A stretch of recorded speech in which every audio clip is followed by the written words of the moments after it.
Hello and welcome to I'm Dinos. I'm Shaun and I'm here with Adam. Hey! And welcome to another jam-packed Dinocast full of stuff and things and talking. So, without any further ado, Adam, do you want to go over quickly the Games of Gold for July 2023? Yeah. Let's do it. Darkwood! Is it still on your computer? Darkwood. Have you played any more? It is still on my computer. Yes, I want to go back to it. I haven't been back to it yet, but I do want to go back to it. It is still on my computer, and it is a big thumbs up. How about When the Past Was Around? Funny enough, I was playing that just before we logged on. Ooh. So, yeah. I've been working my way through that again. And, yes, really nice and relaxing. I've had a bit of a hard day. Well, you're coming back to it, or you've completed it and you've started it again? Oh, no, coming back to it. Yeah, coming back to it to finish where I left off. Basically, I'd had a really hard day, didn't fancy anything too heavy, so I was just like, actually, that kind of fits the bill. Perfect. So, yeah, just been relaxing to that. So it's good. Ah, very good. I have nothing to add since we last spoke about them, as you all know. Tears of the Kingdom, you all know. But we'll get on to that. So what, other than those, what have you been playing, mate? I've been playing Tears of the Kingdom. Hey! No spoilers, because some people may still not have beat it, including me, who's still, gotta be well over 100 hours in. I've not done most of the plot. I'm still looking for shrines. I'm dicking about in the sky now, looking for a thing called Sage's Wills. I'm not going to say anything more about them, but it's another collectible. Oh, yes. Yeah. Looking for them at the minute. I've completely done out the depths. I've got all the light sources there. So, yeah, go on. Have your say about this game, as I think I've spoken about it at length over the previous Dinocasts. I've only dived a little bit into it. I'm still in the beginning stages. I've done all the opening cutscenes. I've come out of the temple. I've dived down the massive dive into the water. Then I've spoken to the ghost from the past, and he said, "Oh yeah, you can't get through the door, so you gotta power up the hand." So you're literally that far back. Yeah. Oh, wow. I'm literally right at the beginning. Yeah. Yeah, but you're in the tutorial area. Yeah, I've started. So basically what happened was both my Switch and my son's Switch, both the screens went almost at the same time. It was really weird. The screen just blanked out. It's black. You can still hear it on. Yeah. But it's blank. So, and I hadn't set up the dock to go on to the TV. So I was like, oh God, where have I put those boxes? Damn it. So I didn't know if it worked or not. So I sent one of them off to get repaired. So that's being repaired. And the other one, I'd just like to point out, if you can hear a horrible noise, it's my teeth grinding at people using their Switch as a handheld console. I love playing it handheld. It's so comfy and so great. You can just take it anywhere. I love it. But I have played it with the port as well on certain other games, and yeah, of course, big massive TV, fantastic. Great. Yeah. So anyway, I finally found it today, and I tried plugging it into the dock, and it works. Hey! So it's just the screen on the handheld that's gone, not the dock as well. So that's fantastic. So yeah, I loaded up the game for the first time, and yeah, I'm already thoroughly invested and enjoying it and keen to get back to it. So much so, it actually overtook Assassin's Creed Valhalla. I've been playing that at length. Tears of the Kingdom is good. As soon as I found out I could play Zelda, I was like, sorry, Assassin's Creed. You've been knocked to the side for a bit. I swear to God, I am having as much fun playing it now than I have at any point. My friend recently pointed out a Oh, I've got to be so careful about wording things now because I don't want to spoil anything for you because it's so wonderful. There's a there are a bunch of mechanics in the game that aren't exactly. I do know of all the mechanics, so yeah, you can talk about those. I do know of all those. That aren't spelled out for you. That's stuff you can do, and it's stuff from the last one that I'd just forgotten to do. So I was getting my ass kicked. Like left, right, and center. I've effectively been playing this in hard mode as much as possible, not through choice, but just through my playstyle. Like I'm like, well, I'm not interested in the hearts. I just want to get all the climbing stuff done. And yeah, my friend recently pointed out. Okay, as it's a mechanic in the previous one, I'll say it. As in Breath of the Wild, there are things you can do to upgrade your armor. I have not done it whatsoever. Really? Bothered. So I'm taking on oh wow. I did that last weekend. So the last probably 6 hours of the game I've played has been with sensibly classed armor. Everything else I've just been playing with base armor. In the Breath of the Wild, it was through the fairy fountains, right? It was, yes. You went to the fairy fountains to upgrade your armor. Yeah, I remember that. Yeah. But yeah, so I'm assuming it's the same in this. It's now that I've done all of that, and you know, I'm not so ridiculously underpowered. God, fighting things is a lot easier. Not being killed in 2 hits, but then I like playing things like that anyway. So it's kind of how I play a lot of my games. Like I wouldn't say I'm great at anything, but I am blessed with an infinite amount of patience. Of no, I like the challenge. Come on, hit me. I can only take one more of those. Now things are a little hairy. I'm exactly the same. Like if I die like 5-6 times, it's still worth it. I'm still going back. Oh well, that's all you're going to have to talk about for several months then. Much like me. Yeah, pretty much. Although I'm still going to give a bit of time to Assassin's Creed because I want to complete that story before Mirage comes out. So, I'm now in a bit of a.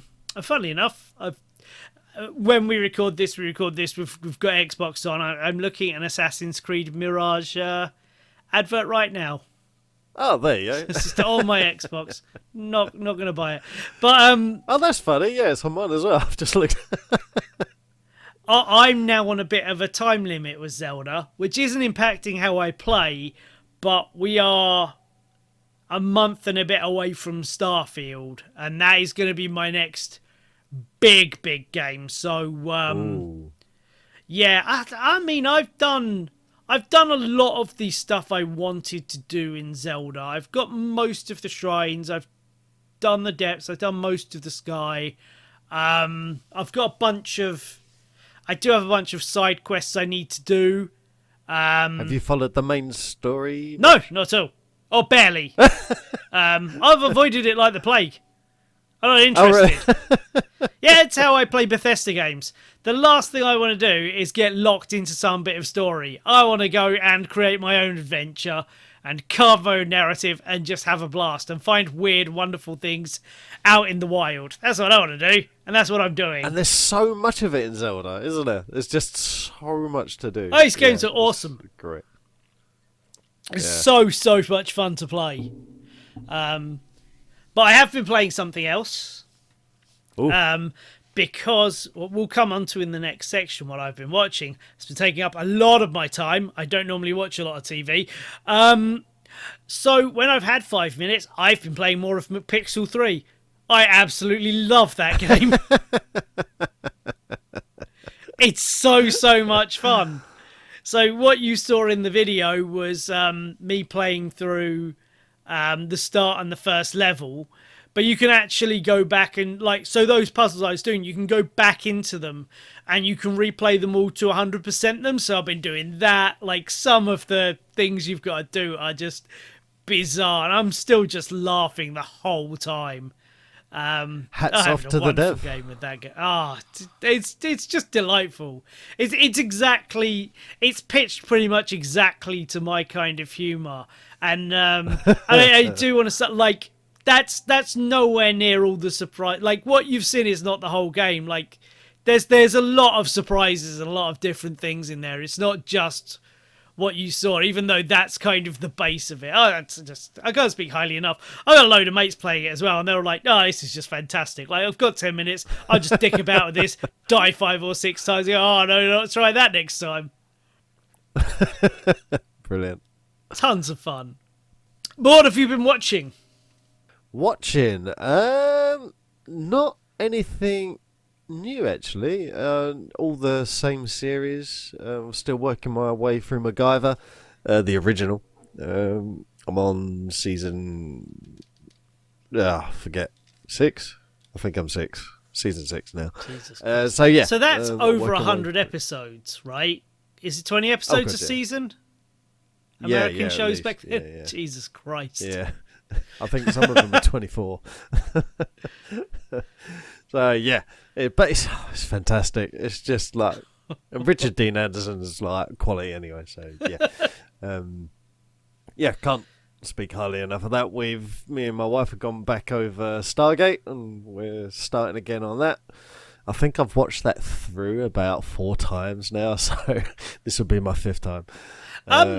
Guy in that, one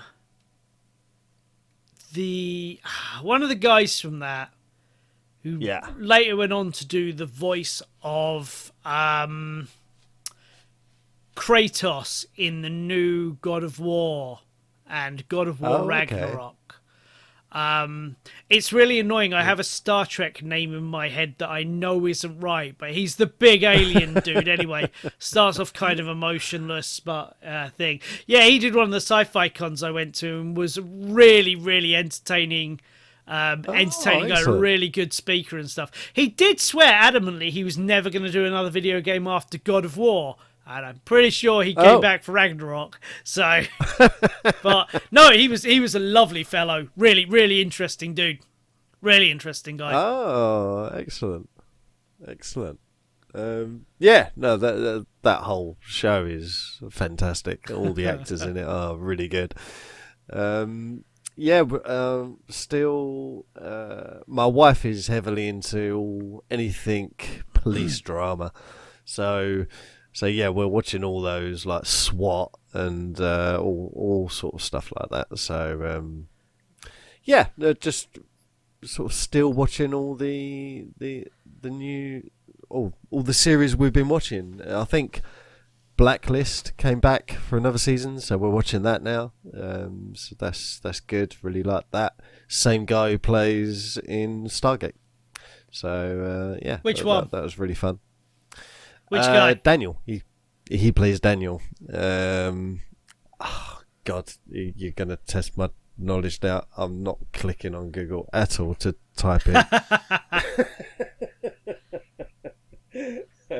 I feel really embarrassed. But I forgot that. 1 second. There it is. And the name I have not forgotten, of course, is James Spader. Yes. Oh, right. He was Ultron, right? Was it James Spader who was Ultron? I think he was. Yes. Yeah. I think he was. Yeah. Rumoured to be coming back for Armor Wars. Yeah, great actor. Actually, a great actor. Fantastic. Blacklist, he's phenomenal in.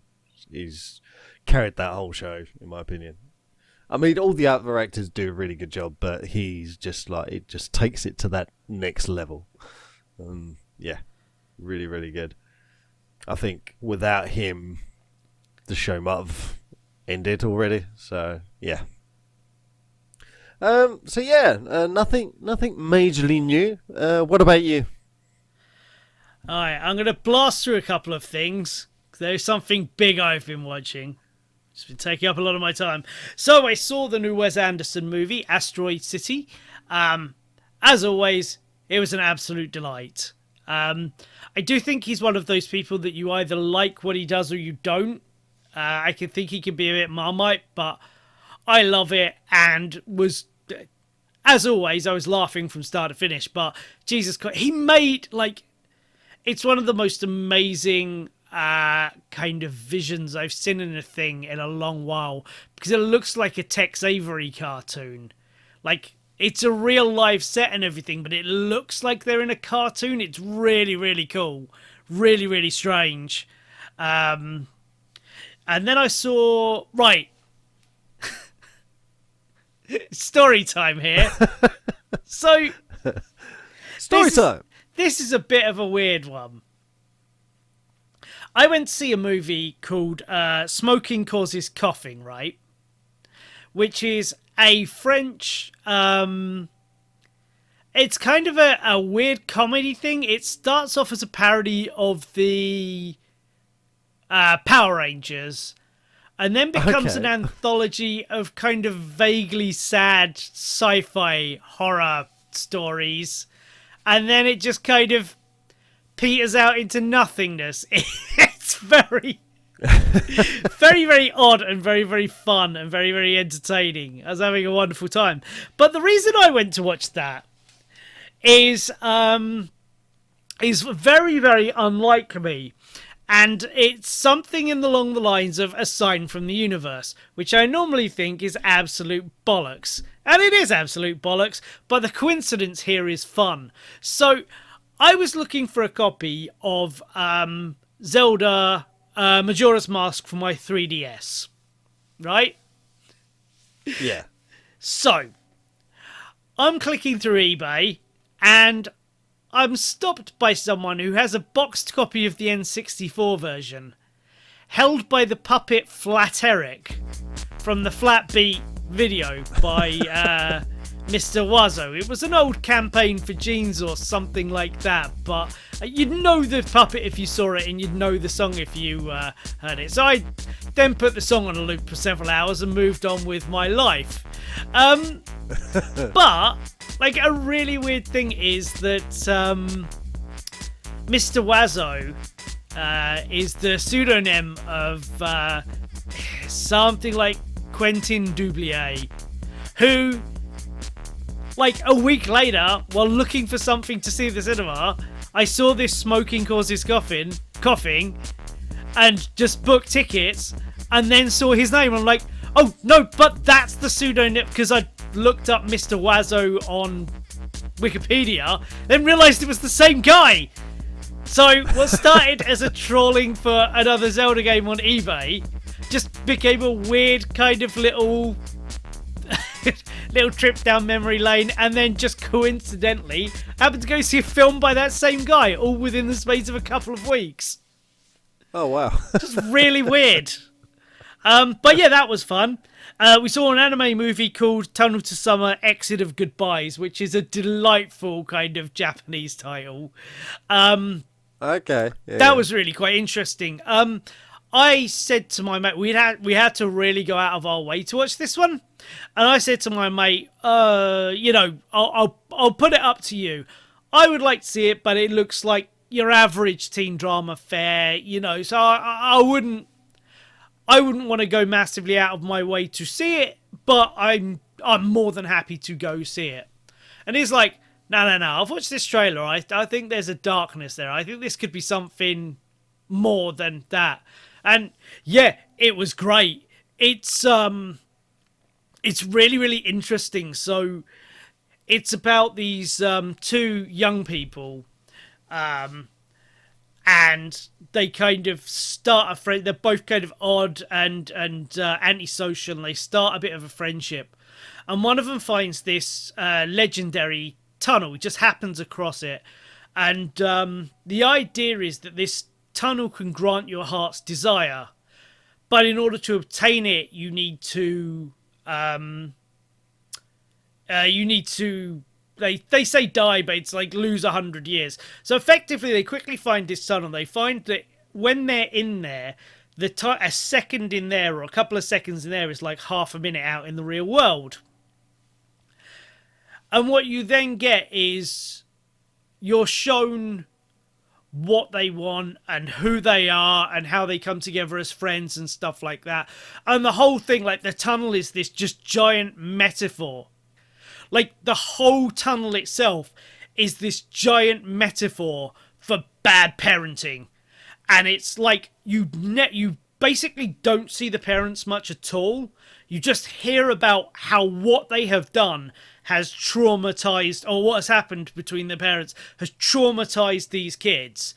And the tunnel itself, the idea of it is it gives back the thing that you've lost. And it's literally, yeah, it's just this big thing of they're literally frozen in time and can't see the world around them because they're stuck in this moment of trauma that they can't move. It was really, really beautifully done. Really, really nice story. Very, very sweet. Didn't quite move me for tears, but it was getting that way by the end. There's a wonderful ugly cry in it towards the end, like a really deep, mournful thing. Yeah, it's really, really good. Really, really good. Oh, that sounds amazing. Yeah, definitely. Gonna try and catch that then. Yeah, really, really cool. A lot of this stuff is coming to Netflix now, so that'll probably pop up there. And the last thing I've seen in the cinema was Mission Impossible: Dead Reckoning Part 1. One of the most average films I've seen this year. Really? Oh, come on. It's like getting all these rave reviews, and it is like it is what I would call, dude. It's what I would call a movie for the sake of being a movie.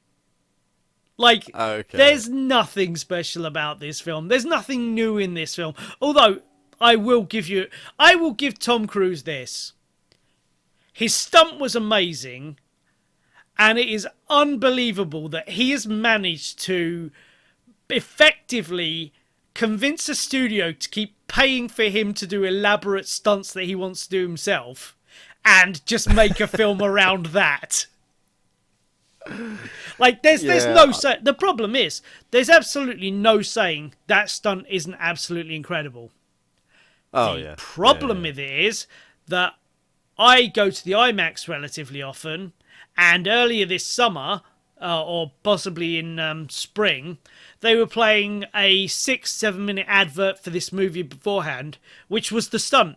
It was the setup, it's them thing in it, and it's him going and doing it, and everything like that. It's like a behind the scenes making of the stunt. So there's literally no reason for me to watch the movie, because I've very much seen it. But like, can we just like, can we come on and not want better entertainment than that? Like, really, that's getting, like, I know Rotten Tomatoes isn't a great barometer or anything, but that's not a 5 out of 10 to most people. Like, what the fuck? Like, and I liked it. Well, yeah, I liked it. As in, I sat there for 3 hours and wasn't particularly bored. But, like, what is anyone getting out of that? It's just so mediocre. Like, I don't get it. I do not get it. Like, there's just loads of people going, oh, well, that shows Fast X for how to make an action movie. I'm like, no, Fast X was bloody hilarious from start to finish. And the best thing about it is Vin Diesel doesn't realise he's in a shit movie, so he's trying to act while everyone around him is going, fuck this, I'm going to have a laugh. I don't get it. I don't get it. Like, they had a very similar stunt to like shooting through the streets of Rome. And stuff. And it's like, no, that was had an exploding bomb, a giant bomb that was on fire in Fast and the Furious. This just had a weird kind of comedy thing, but chase that wasn't very good or exciting or well shot. But no, like I said, I enjoyed it well enough. I'm more annoyed about the things around it than the movie. Like I said, I sat there for 3 hours, mildly entertained, and then I went on with my life. Really like everyone in it.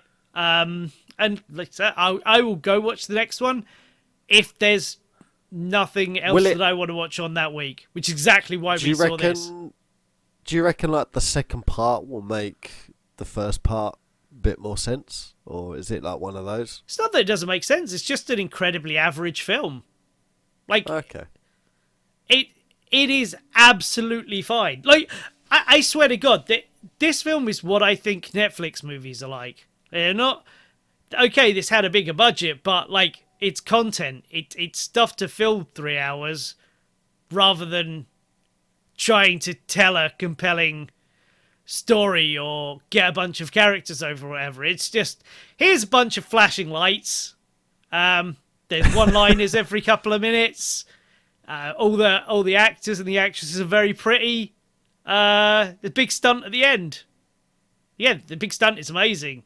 And they fight on top of and then they fight on top of this train that's moving, and the green screen is really obvious. And I'm like, oh, look, we all know where all the budget went, but it wasn't like Ant-Man and the Wasp. It wasn't Quantum Mania level of bad. That was bad green screen. Like, you could see right through this, but I just kind of noticed it in this one, and then it was like, it's kind of broke the illusion for me.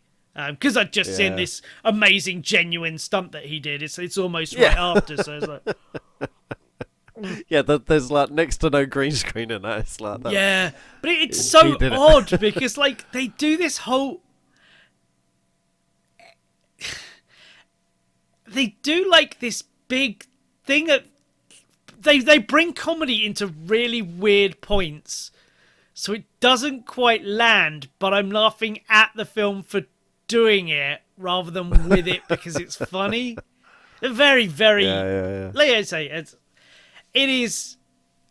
I can't believe that's like the third or fourth Mission Impossible movie this director has made. Although, to be fair, I don't remember any of the other ones I've seen. I remember Henry Cavill being incredibly sexy and having a mustache in the last one. I remember nothing else about it. I remember the helicopter scene in that. The that advert amazing. for the one before, I think, was the one with all the water. That again, it's an amazing stunt he apparently did, but I just remember a bit of the trailer of him being in lots of water. And I think the one before that, which I haven't seen, I've only seen like the last 2 or 3. The one where he holds onto the plane when it's taking off. Oh, yeah. I don't think I saw that one, but again, I've seen that stunt as it was in all the advertising. And this shit is incredibly impressive. Like, Tom Cruise is an astoundingly impressive, if slightly insane, Scientologist man. But he was talking about that on a chat show, that stunt. Oh, it's amazing. And as he was getting on, like the guy was getting, like saying, like, and I don't know if you're going to be able to hold on, let alone talk. Yeah, crazy. And he's like, no, just do it, just do it. I was like, that man, like, years ago, because it started with Mission Impossible 2, right? Because I did not believe that free climbing was genuine. I thought that was bollocks. It's only when I've seen these recent films like, no, actually, the guy's just insane. But it's like, since then, he's just been like, right, what crazy thing can I do next? Right, hello, studio, I'm Tom Cruise. I need $300 million to do this stunt, and my mate will film a movie around it for free. Is that cool? Yeah, all right, fine. These things keep making money. I remember a story about the Mission Impossible 2, that rock climbing scene. Yeah. So it was meant to be, I think he said 10 seconds. So he is meant to be holding that for 10 seconds. So, and they only had they wanted to get it at a certain amount of sunlight. And so they only had a very small window to get this shot. And the helicopter comes around, but something happens and they get delayed by, you're talking seconds, but he's already gone into position. So he's hanging there and they radio over to him. Oh, hang on. We're not in position yet. Meanwhile, he's just hanging on this cliff, you know, in a really awkward position where his arms are going to give out, you know, because of, like, lack of blood. And, like, the helicopter finally gets into position. does the 10 seconds, and now he's got to swing into a lock position to get his foot up, and that only works in like polar opposites, so he's pushing against polar opposites with his hands, so you need a lot of strength to do that, but he's just been free hanging there for the past like 15-20 seconds. So the bit you see him do, his arms are already like dead pretty much. But he still manages to climb himself back on and up onto the rock, and then still carry on. And then still, as you see him like casually walk up the next bit, and acting as if nothing's wrong. And really, in his head, he's thinking, "You absolute bastards, that killed." It's just like, wow, that's incredible. And yeah, as you say, it just started from then. And then there was another story about a recent one. I don't know if it was the one that just came out or the one before, but he wanted to do a stunt. Basically, the stunt guy went, no. and he went, okay, I hear what you're saying, but so how can we get this done? And he's like, no, you didn't hear me. No, you can't do this. That's too dangerous. No. And he went, okay. I hear. Next thing you know, he's been fired, and he just hires another guy. And I'll see him, and the guy's like, yeah, all right, let's do this. The guy is... I don't know whether he's back crazy or just super skilled or a bit of both. It's just... But yeah, the stuff he does is incredible. And I still think this is... I believe this to be true, but I haven't heard it from an official source. But they will not insure his...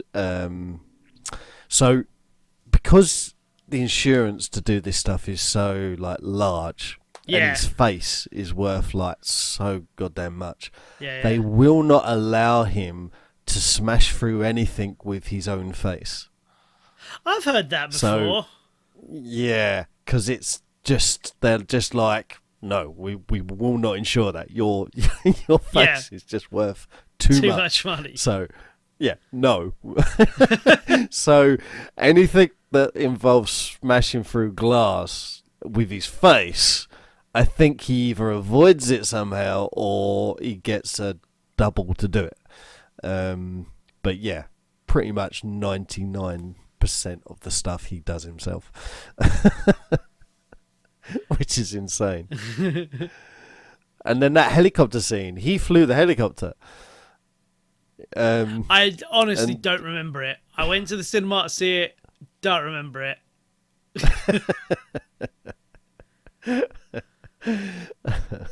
But yeah, I mean, Henry Cavill was like in the other one, seeing like Tom Cruise flying a helicopter dangerously close behind him. And he's like trying to act. It's like, okay. I mean, it's crazy. But yeah, that's why I like them, because they're nowhere near, like, they're so far from realistic, it's untrue. But at the same time, it's just like, it's like a spy movie, and it's like, why not? It's like James Bond. No, it's stuff not like though, James is it? Bond. It pretends it's a bit spy-like, but actually it's not at all. It's just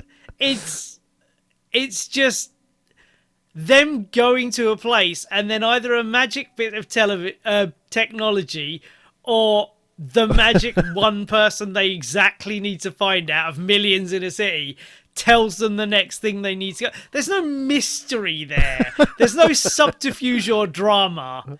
Oh, no, I will say there was one thing I really liked about the new movie. There was a woman they called the White Widow, I think. Ooh. Who my buddy assures me was in the last film. I don't remember whatsoever. She was one of the main characters towards the end of this one, the woman in white with the blonde hair. Oh yeah, I loved nice. her. Yeah, yeah. I thoroughly enjoyed her playing that character. Oh, Like every time excellent. she was on screen, I was giggling. She was that person was just having the most fun, and then playing someone else playing her. Oh, that was a delight. That was very fun. Not good, but very fun. Yeah, yeah. I like Sean Pegg in it. I think he's Simon I Pegg. think he's the right. Sorry, Simon Pegg. God, why did I say Sean? Jesus. Oh, you're Sean. That's probably Sean. why. Simon Pegg.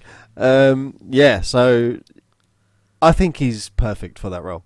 It just gives. I really like him. I think he's really funny. So I think that's the right amount of comedy for it. I always forget Ving Rhames is in them every time. So when he shows up the first time, and every time it's like, oh yes, Ving Rhames, that's cool.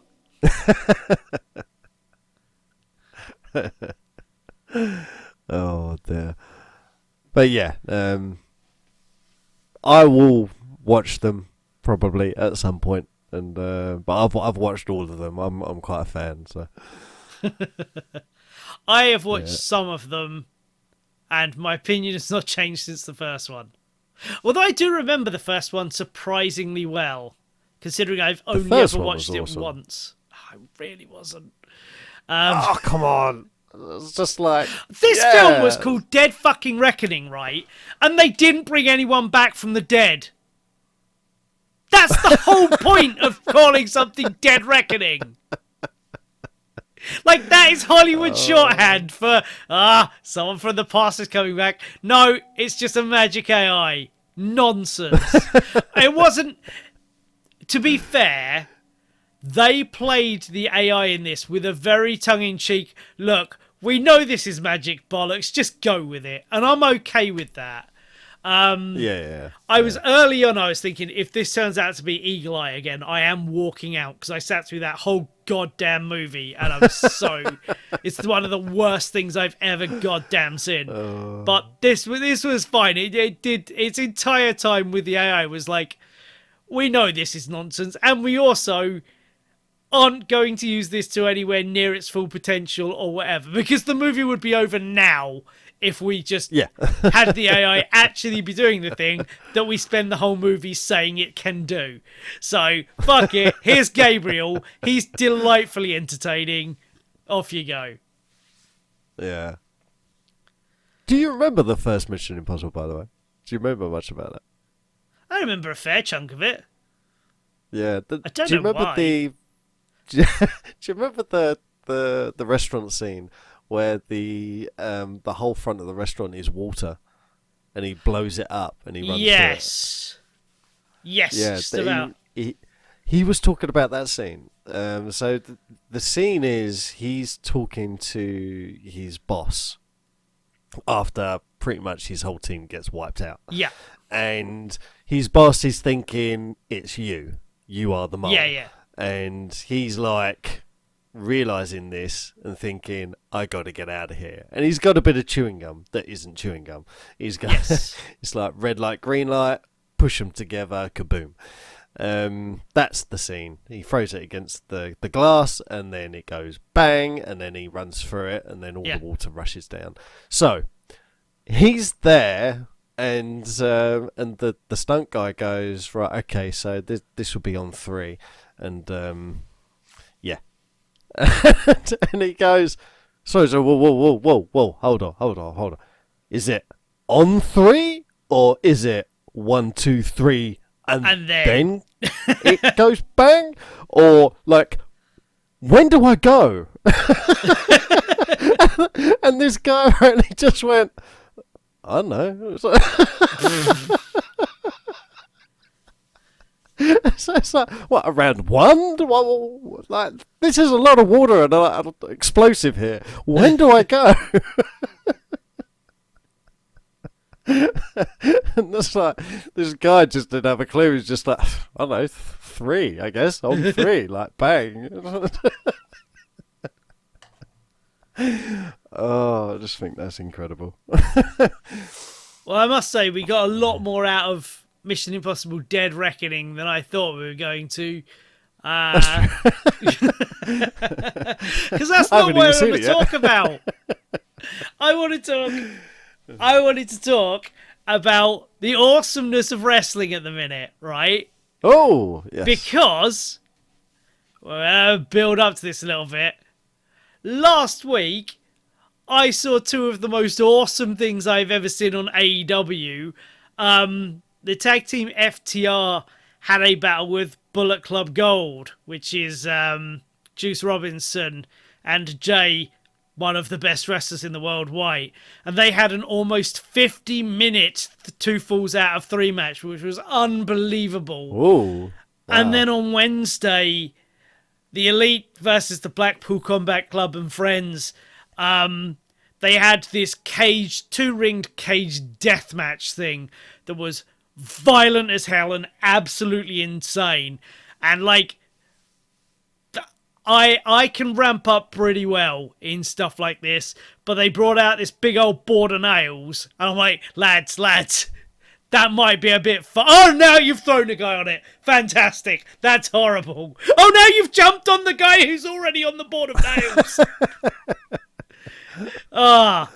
Horrifying. That was incredible as well. I really, really enjoyed both of those. But that is not the wrestling we're here to talk about today. No, Oh. what we're here to talk about today is something I have been telling myself I'm going to do for years. And that is New Japan's G1 Climax tournament. Now, that is a month from the middle of July to the middle of August with 5 3-odd hour shows a week. Oh, wow. I've been watching almost nothing but wrestling. I've not been able to play Breath of the Wild. This is why McPixel has been perfect to play. Oh, thank God I've got 20 minutes to not be watching wrestling. McPixel 3, save me. Yeah, so with the 4 hours of AEW I watch anyway, yeah, I've done the first week of the G1. So far I've watched 6 of these shows, which is 48 matches in total. A little on how it's structured. So basically, this is an uber points-based tournament to begin with. So you've got 4 blocks of people, and there are 8 people in each block, right? So you've got block A, B, C, and D. So everyone in block A will have 7 matches to fight all of the other people in block A and then all of block B. So they do, on the show so far, it's been 4 matches from block A in a show and 4 matches of block B in a show. So alternating block A, block B, and then the next day is 4 matches from block C, 4 matches from block D. So they do this until everyone's had all their matches. Then it becomes the quarterfinals, which I've not seen it before, so I think it then goes down to an eliminator. So the top 2 people from each group go on to this additional tournament, and then they go on and they go on.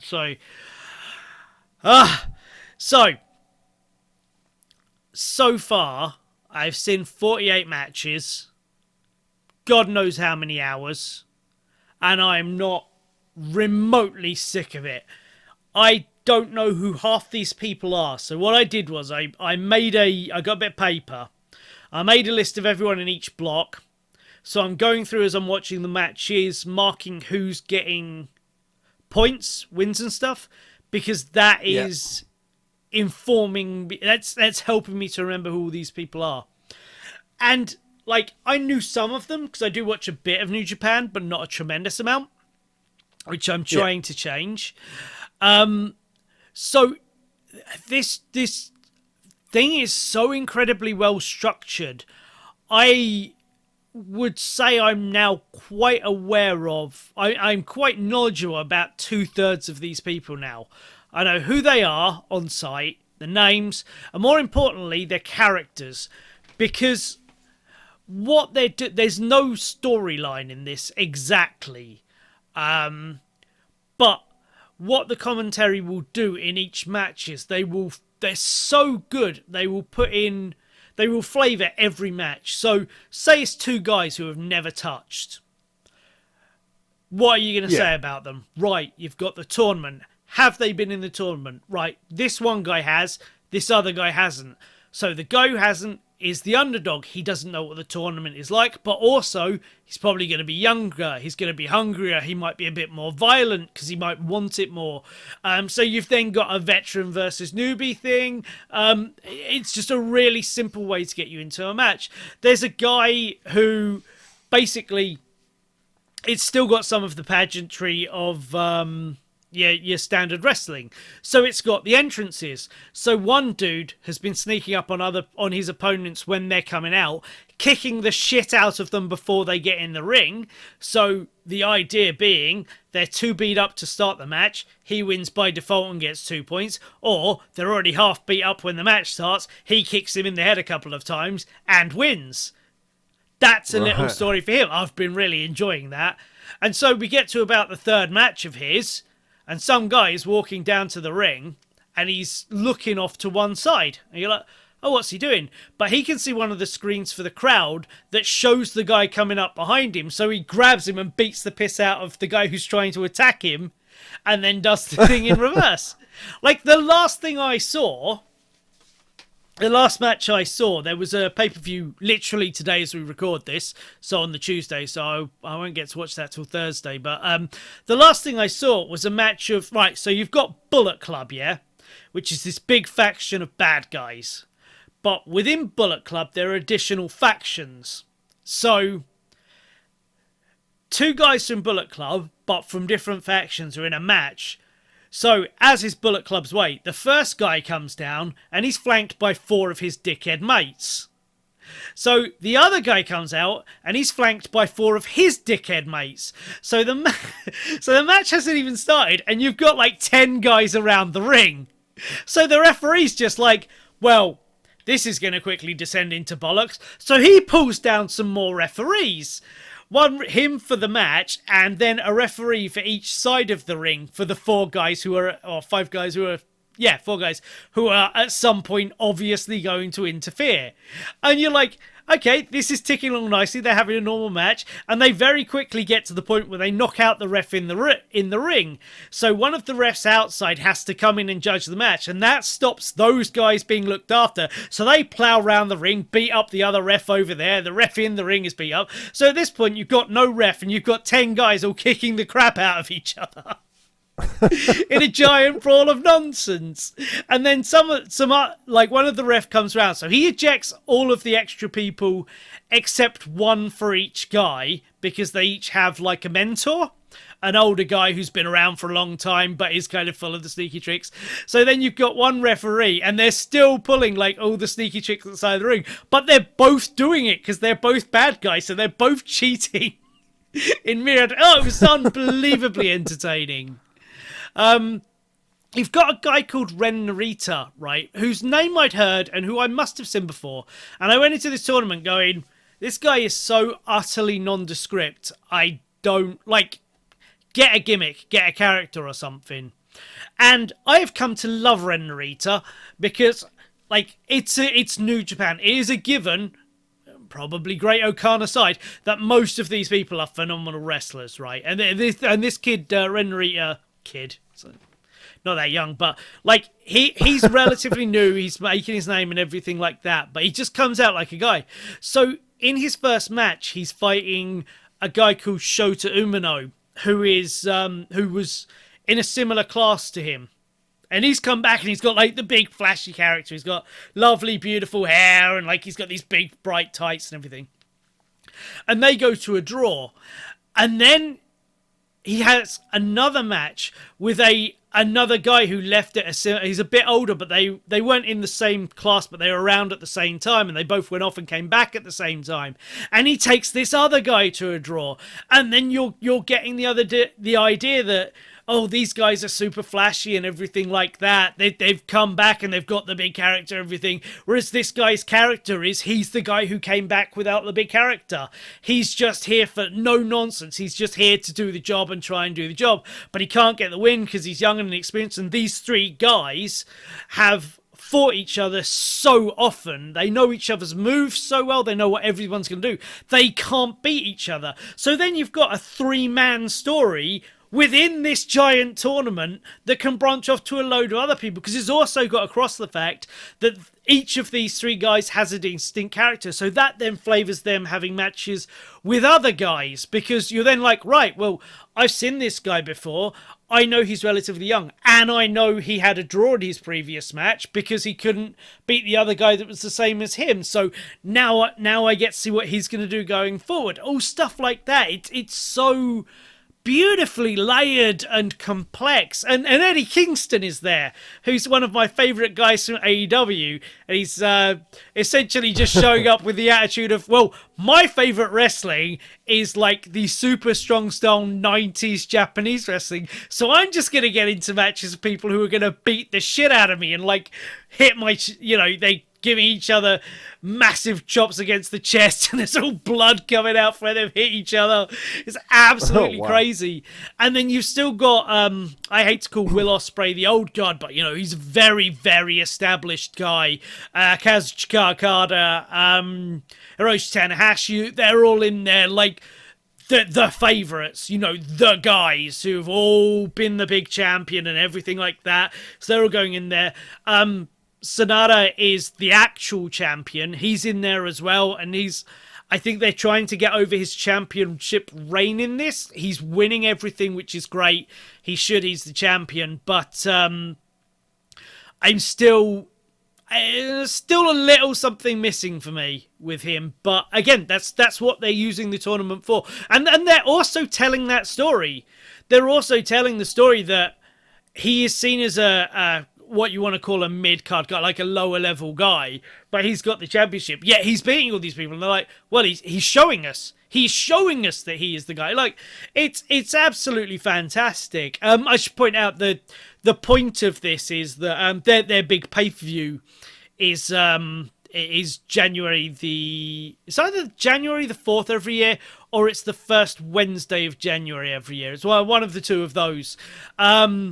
So if you win the tournament, you are in the main event to fight for the title. And if you're the champion and you win the tournament, you get to pick your opponent for that big pay-per-view. So you can pick a dream match, or you could just pick like the worst guy and be like, oh, someone I can beat in like 7 seconds. Fuck it, I'm not paid by the hour. Like, there's so much to it. And I've watched all of that, and I've watched my AW shows, and I'm nowhere near sick of wrestling. And that has to absolutely go to say something, because there's not a lot I will do for that amount of time without starting to get a bit sick of it. And to be fair, in the back of my mind it's only a month, and it is a ridiculous challenge, and I do like a ridiculous, especially pointless challenge, which this kind of is. But no, I'm having a brilliant time. I was getting it through slightly illicit means, but then I found out that because it is a bit of a pain in the arse to watch New Japan things legitimately in the West. But then I figured out I could just go onto the Japanese New Japan World and sign up there. So I've just signed up to their streaming service in Japan. Google translates what I need translated. And intuitively, I know how to do a lot of the rest because I've been using websites for a very, very long time. I'm not a young man, but I am a very experienced man. So, yeah, I've been watching the last couple on there, which is just awesome because I get to pay them what works out to be about £6.50. I think it's like, yeah, it's about £6.50. It's a really small amount of money anyway. Get to watch all of that. It's fantastic. Nice. It's got loads of past shows and stuff like that. So I might, when I'm done with it, I might use it to catch up on the shows from this year, because I've been wanting to, like, Will Ospreay is one of my favourite wrestlers. I've wanted to follow more of his stuff. And yeah, and I've always wanted a reason to watch New Japan, and there's not so much of it. It's not like in America where there's, AEW is two-hour shows a week and an hour-long one, which, to be fair, has fallen a bit by the wayside for me. Rampage, it's a decent show, but it's just you've got to make the time up somewhere. Yeah, they don't do that. They just seem to do when they do big shows, they do like a little run of them. So it's more manageable. So obviously this G1 is insane, but like in the first half of the year, there's probably about 8 to 12 of them, and then the back end of the year, there's a smaller number. So yeah, it's probably quite manageable, and it's just something I've not done before because I've not had such easy access. But now that I've got this service, I might just keep that. It's $6.50 is not, I don't know, not knocking anyone less fortunate than myself, but $6.50 a month isn't. It's like 2 days lunch if I'm buying lunch. Well, I can afford that a month, so I think I'm going to stick with it. And yeah, that's good. This is all building. If I get sick of wrestling by the end of this month, I'm really screwed because I'm going to that absolutely giant all elite wrestling show at Wembley Stadium at the end of next month.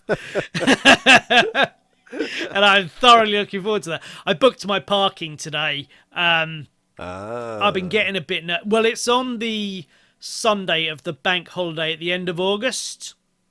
So I've been getting a little worried that how am I going to get... If I park at Redbridge, which is what I normally do, how am I even going to get back to my car? Because the show start time is showing a 6. So 7, 8, 9, 10...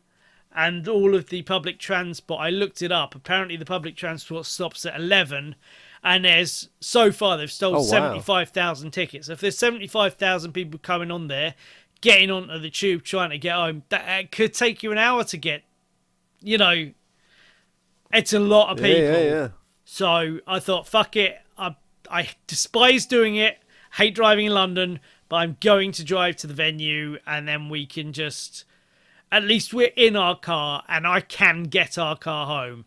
Whereas if we can't get on that tube, I don't know what to do. Yeah. So I would have stayed, but I'm going with a couple of mates, and I think one of them would have been game, but the other one wouldn't. So you just got to you cater to everyone, haven't you? Yeah, absolutely. Yeah, and it doesn't. But if we were going to WWE, it would be a different story. Someone else would have to drive or do something because I would be drinking. But I don't need to drink to enjoy AEW. My love and excitement for them is at a fever pitch, so that'll be absolutely fine. Nice. But outside of games and TV and movies, have you been up to much? Yeah. It was my 40th birthday. Yes, I am 40. Old. And my wife surprised me on the Saturday, and she took me to... Well, so I didn't know where I was going. Of course, it's a surprise. So we jump on the tube. We meet up with my dad and his partner. So I didn't know about that either, and I was like, oh, okay, this is cool. Jump on the tube, head into London, and we go to Covent Garden. And I'm thinking, okay, I like Covent Garden. Lots to do in Covent Garden. Cool. And we're walking about, and we sort of walk through Covent Garden, and they sort of lead me on a little bit of a twisty-turny path, but I've worked down there for so long, I kind of know where I am, so I didn't really work too much. But we're twisting and turning, and I'm like, we're kind of heading the way of where Back to the Future is being shot. Being in the theatre. And sure enough, we walk straight past that, and we go to a place called the Porthouse. Okay. And it is... I'll just read you the little synopsis here because it says it perfectly. A cosy space for traditional tapas, served with a list of Spanish wines, ports, and sherries. And I love tapas. I love anything Spanish. Me and my wife, we both love anything Spanish. The whole style of it and everything. So, yeah, absolutely love tapas. Went in there and the food was so nice. So nice. Probably one of the best tapas I've tried. And I've tried a lot of tapas. And the wines were absolutely fantastic. And I tried this, right at the end, I tried this white port with lemon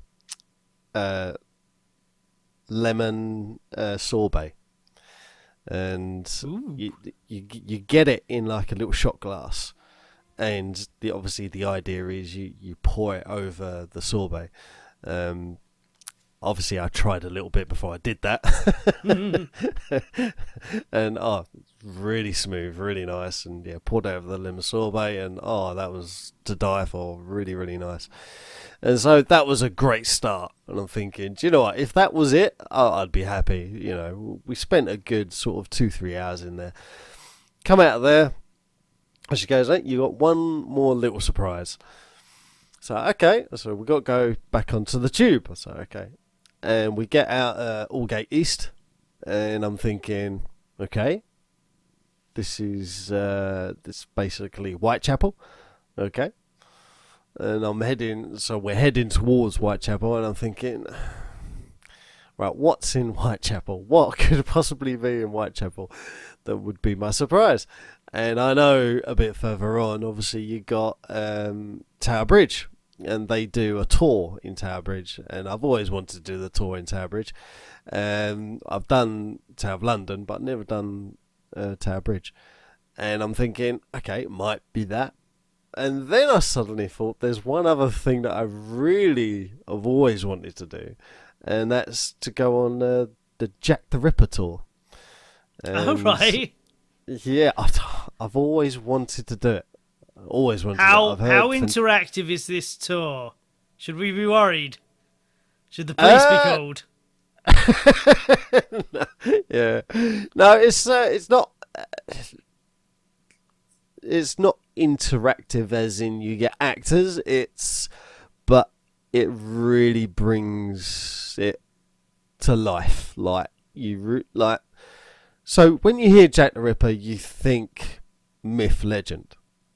At least I do, because it's so unbelievable that it's but when you go on Jack the Ripper tour, it brings it to life, and you're like, wow, this really did happen. It's like that.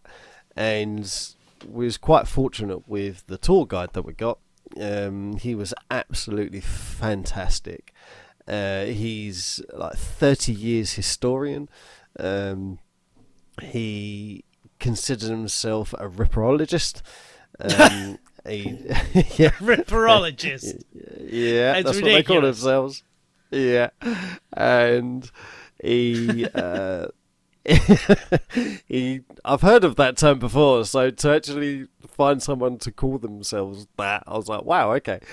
And then he does talks at universities, and he's a teacher, and really got a lot of credentials, this guy.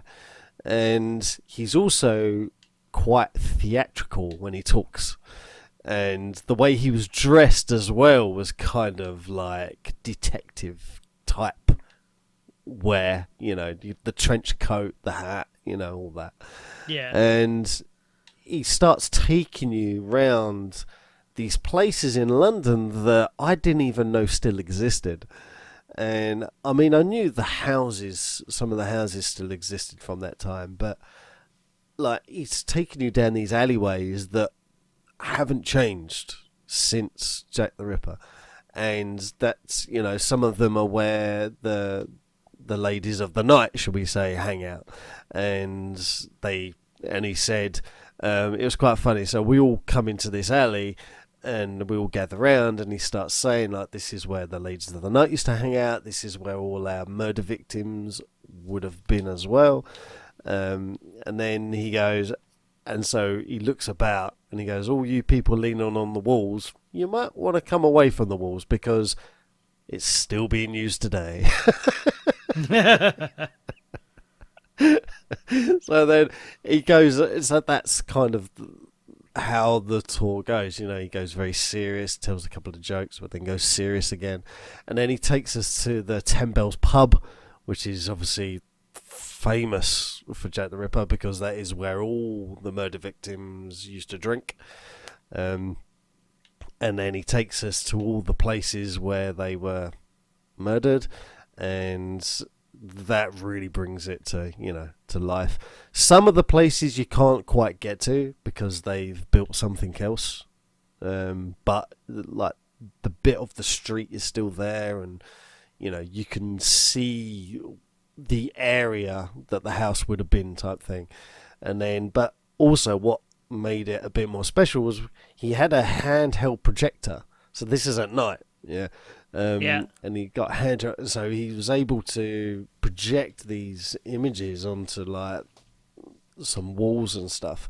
And yeah, he even says like some of these images aren't for the faint-hearted. You know, if you don't want to look, look away. You know.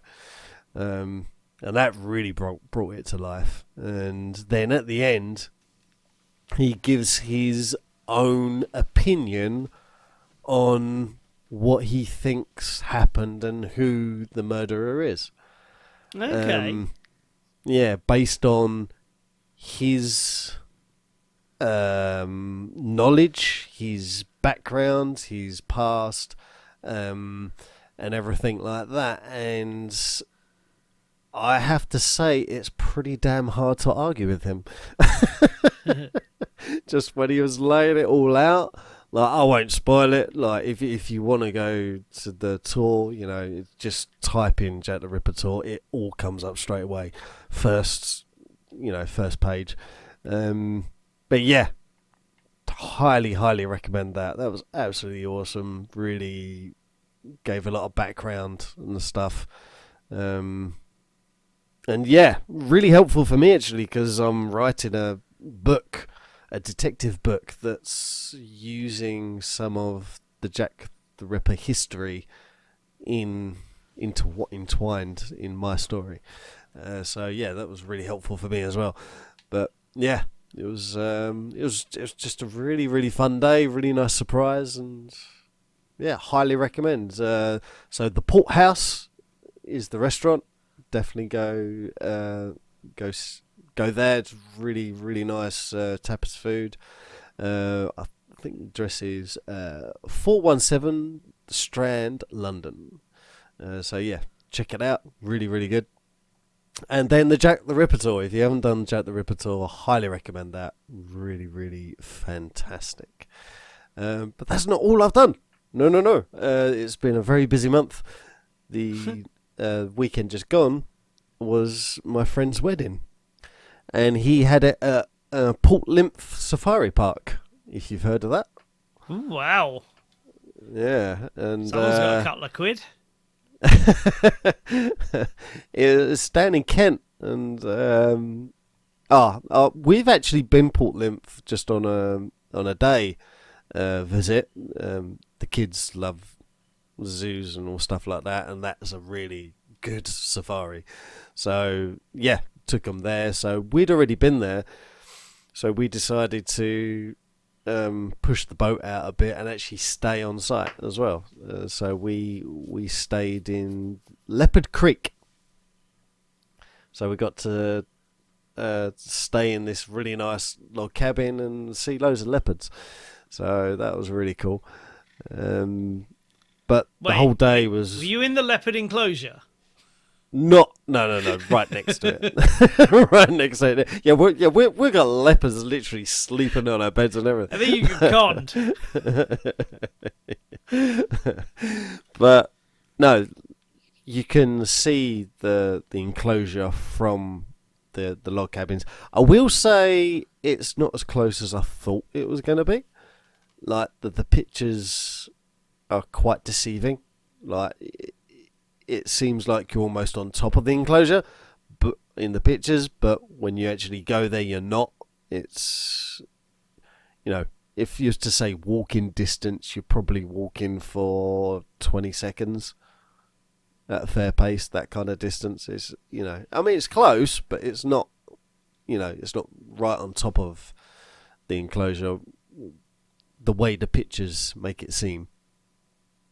And I will say highly overpriced for what it is. But we did have a good time. And the wedding was absolutely fantastic. It got held in like this. So where the big mansion is in the middle, they've got obviously gardens and stuff, and then down on the garden they've got this.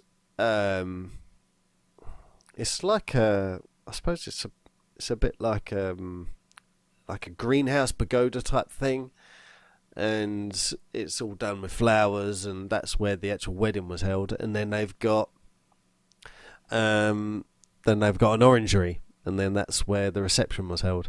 And yeah, obviously fantastic for pictures and stuff. And then went in there, and then we had some sort of line dancing thing going on, so that was interesting.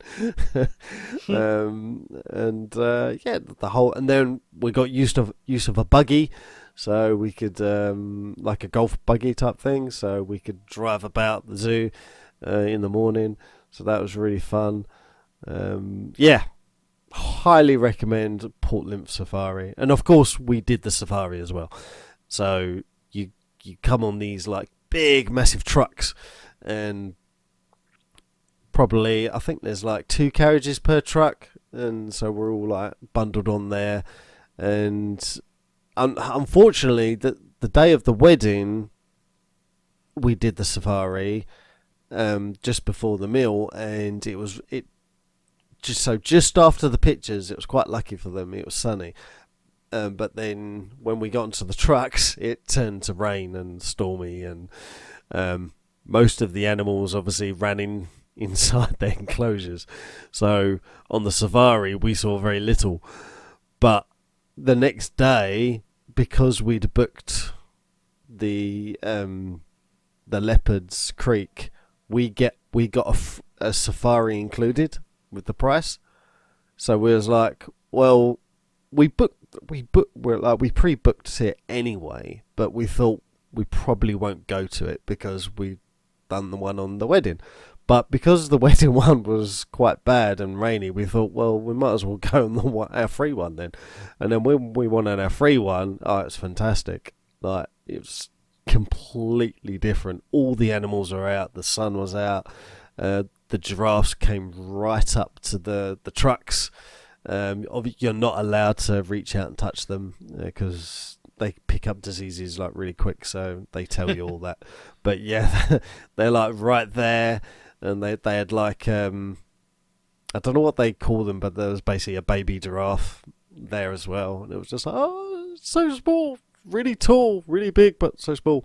And then you go along, and there's wolves, there's rhinos, there's African dogs, and all manner of, like, they've got one of the only wild breed of horses still there. It's really good. If you're into animals and stuff, highly recommend. Really, really good. Yeah, just perhaps if you're gonna stay in a Premier Inn outside of the place. you get a lot more for your buck.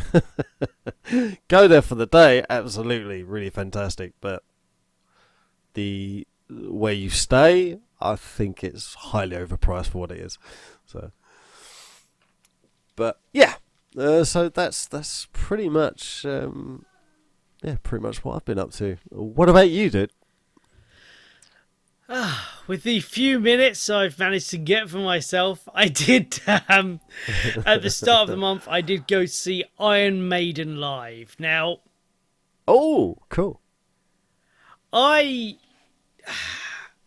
This came about because my sister at the end of last year was looking to get a present for her fiancé, and messaged me to ask if the seats she'd chosen were any good for an Iron Maiden gig, to which I immediately told her, bullied her in fact, she was not sitting down at a fucking Iron Maiden gig. So, after telling her she's not allowed and making her buy standing tickets, I'm like, actually, that sounds kind of fun, I might come along with you. It's like, yeah, that'd be cool. So, I get dragged along to this thing on a whim because, you know, I like to go out and do things, and, well, you know, I hadn't seen Iron Maiden in a very long time. I didn't think I'd ever seen them with Bruce Dickinson, because I know I saw them several times with Blaze Bailey, but the more I thought about it, I did see them when he rejoined, because I definitely seen them on the Brave New World tour. But it didn't matter. I'd already bought the ticket, so I was going. And I didn't realise till quite up to the time they were playing their new album mixed with one old album called Somewhere in Time, which is one of my favourite Maiden albums from back when I was a massive fan. So I got to see a load of songs, chances are I've never seen before, to hear their new stuff, which is all pretty goddamn good. And that, oh my god, they fly around the stage like guys in their 30s. Since they're all in their mid to late 60s, it is insane how much just energy and oomph they've got. Bruce was just absolutely magic as the front man, occasionally stopping to give diatribes about the state of the country these days, which is pretty hilarious. He came up, like, the last thing I expect from Iron Maiden is them to come on stage to Vangelis's Blade Runner theme, and for Bruce Dickinson to be effectively dressed like Khan Noonien Singh, like, for half of the gig. It's like, what is going on? Why is there sci-fi in my Maiden? It is the best. And they always have a ridiculous Eddie thing. So early on, like, there's got these great big video screens, and like they're doing all of this cool stuff with Eddie on there. You're like, oh, that's quite cool. That's the Eddie we're getting. And eventually there are a bunch of like great big Eddie costumes, and like there's one which is in the full like samurai kind of Shogun armor stuff, and he goes around the stage for a bit. But then when they're getting towards the end of the gig, one of the big 80s comes on stage and starts having an actual firework gunfight with Bruce Dickinson, who has a giant firework firing cannon. They're just shooting each other with fireworks during a guitar solo. It was amazing. It's such an awesome time. Worth every single penny and more. Sounds crazy. Yeah, I would. They've reconverted me. I'll definitely go see them again. Definitely go see them again.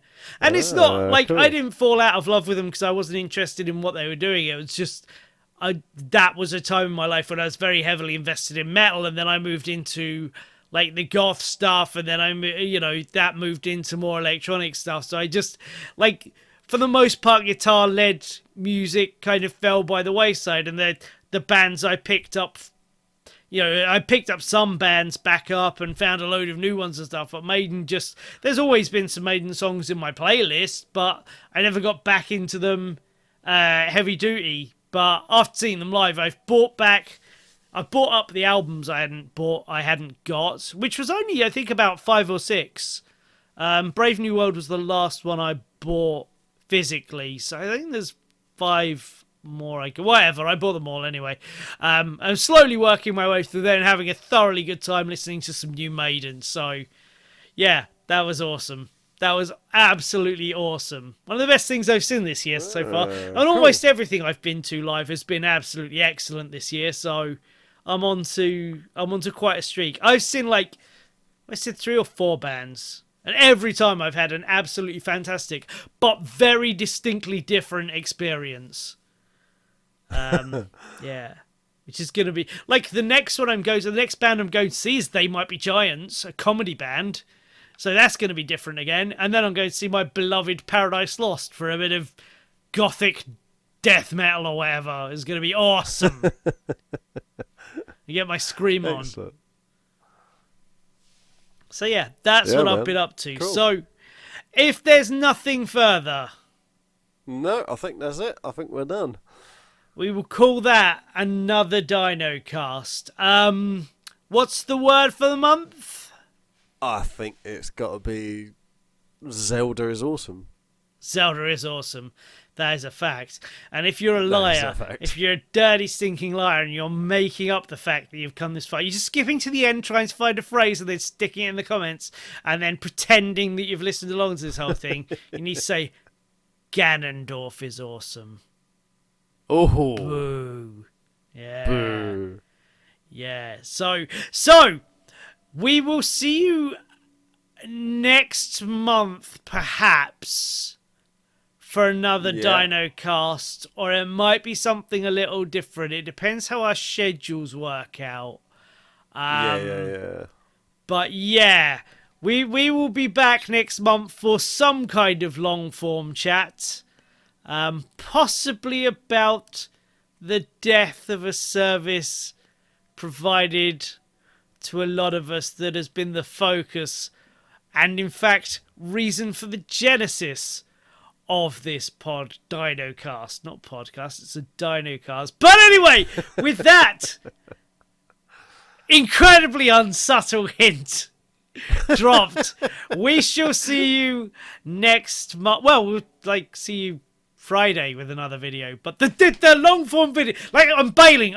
Goodbye. See ya.